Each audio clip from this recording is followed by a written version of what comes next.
Hierdie hart van my bly vir ewig joune.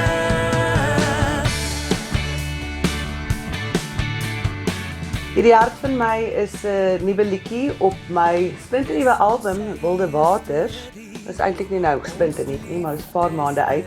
En dis 'n liedjie wat geskryf is deur 'n baie goeie vriend van ons, Tony Ridgway. Hy het al seker 5 jaar terug vir ons hierdie liedjie gegee.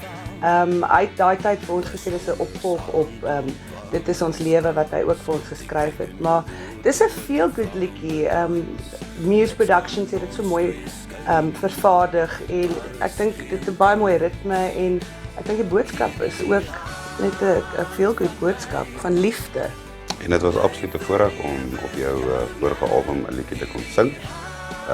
Dit is vir ons lekker om saam te sing met die aard van die saak.